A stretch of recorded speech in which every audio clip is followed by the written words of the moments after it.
So typically, an occupation is the action, state, or period by which you are occupying or being occupied by a military force.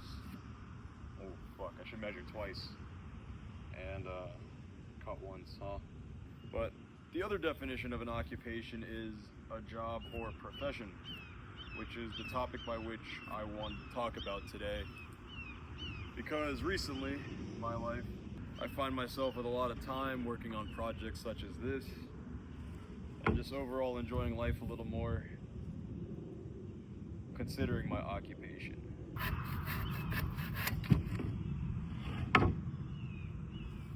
Yeah, not to brag or flex or anything, but the current occupation I'm in allows me to make somebody's 2 weeks in a weekend, and I mostly just wanted to kick down some advice to somebody who may be younger than me without the opportunity that I have, and perhaps shed some light on a lifestyle that I probably wish I did as opposed to doing what I did before I found this. Your problem isn't money, your problem is time. If you didn't have money or money wasn't a fucking thing, you'd still spend a lot of your time trying to enjoy your life or doing things that you'd rather be doing than working. The thing about working is when you do it long enough, you kind of turn into a fucking loser. Especially when you work at one location, and then I kind of found this towards the end of my W-2 lifestyle. So I'm gonna kick it down to you. So instead of working 40 hours at one location between the ages of 18 to 25,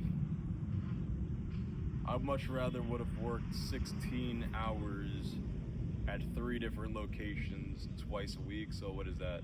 You have an 8-hour shift at one place on Monday and Wednesday, or Monday and Thursday, right? And then you have 16 hours between Tuesday and Thursday at somewhere else, so on and so forth. A third place between Wednesday and Friday.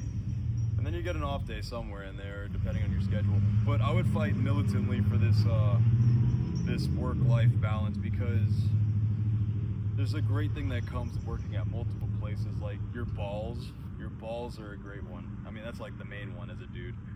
So they can't really tell you shit. You're gonna be as good of a worker as you want to be, but the threat of being fired no longer is a threat, because you're gonna fall back on 2 other jobs. And then you stay in a constant cycle of just like searching for a new job every time you lose one. These are all bullshit entry-level jobs anyways. Nobody cares.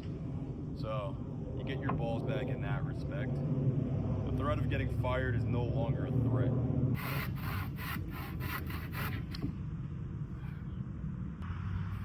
Now, I'm not saying this to tell you to be a terrible person. What I'm saying is you get a little more leeway when your only stream of income working 40 hours a week cannot be severed and then you're dick in the dirt.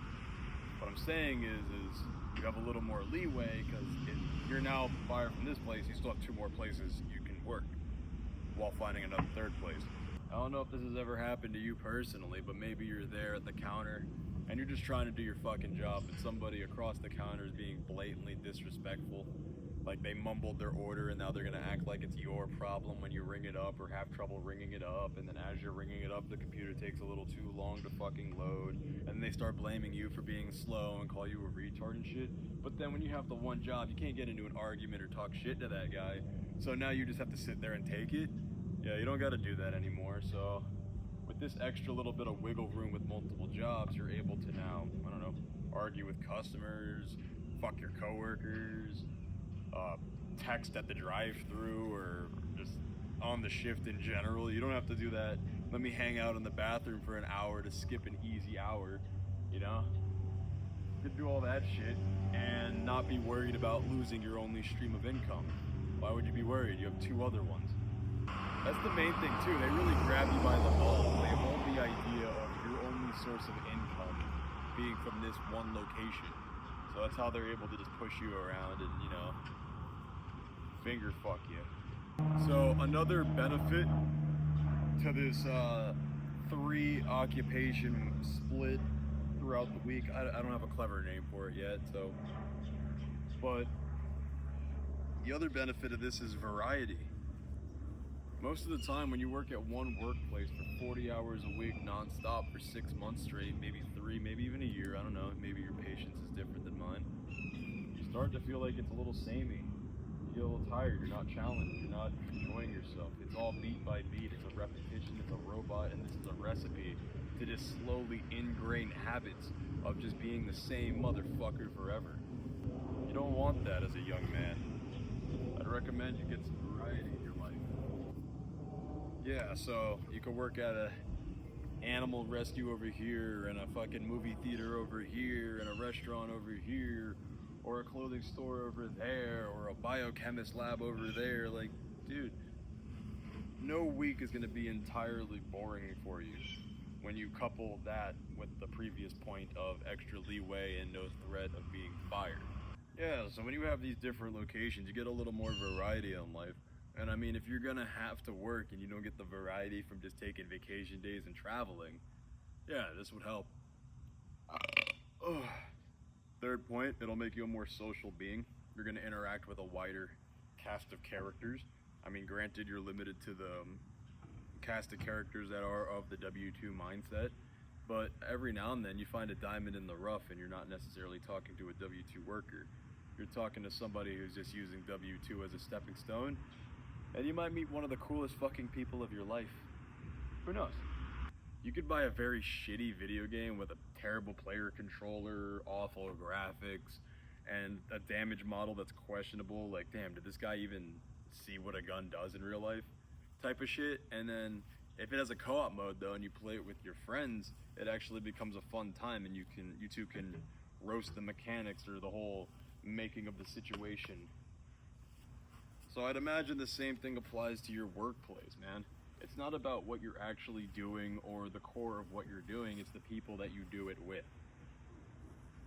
So getting to interact with a different cast of characters at different workplaces is probably one of the benefits.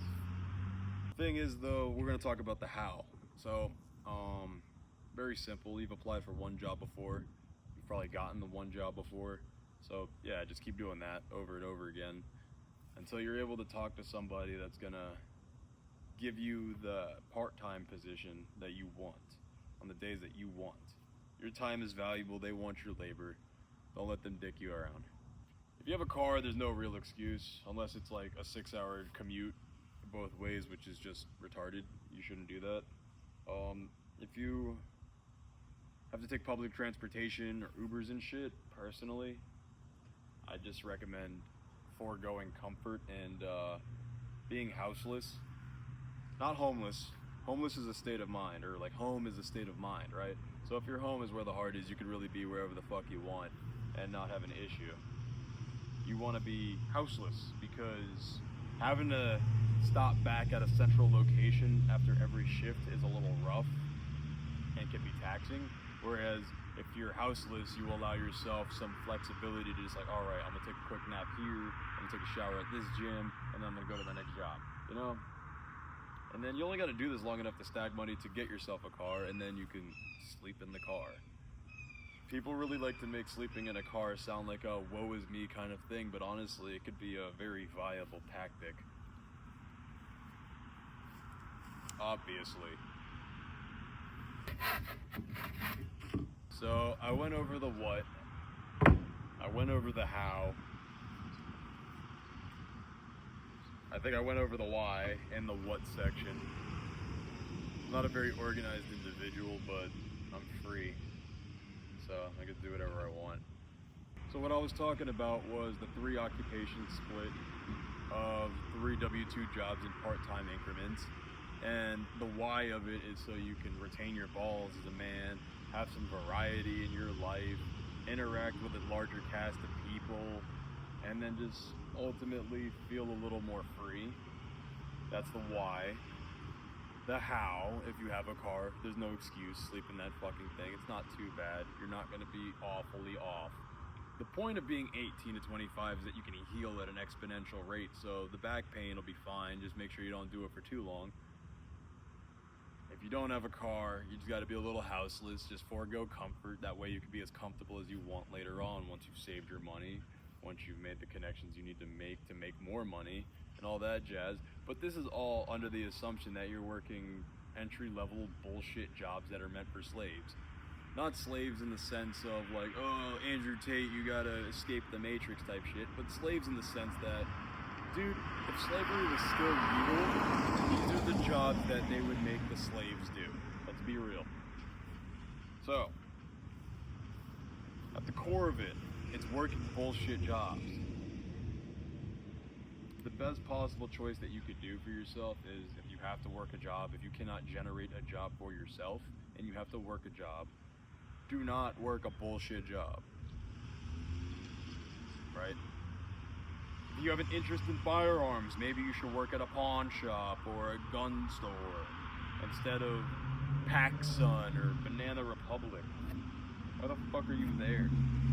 I really love animals, but I am always stuck at the movie theater. Then fucking work at a PetSmart. Can you even call Gatorland? Like, what the fuck's wrong with you? In my entire life, I mean, right now I pay to work, but I make out the money that allows me to make more than what I'm paying. And the thing of it is I'm never again working at a place that's not conducive to what I am at my core. And I think a lot of people will forego their identity just to live paycheck to paycheck, or just to pay the bills, just to keep the lights on, just so they can go back to their room and smoke a bunch of pot and play League of Legends. I mean, that's cool if that's what you want to do. But I see a lot of people, or remember a lot of people, I'm still friends with a lot of the people that I used to work W-2 jobs with, and they are absolutely fucking miserable because they are ignoring what they are. And if you're gonna work in life as much as you're gonna have to sleep in life or eat in life, yeah, maybe you should work somewhere that's gonna be more fulfilling to the soul. Just an idea.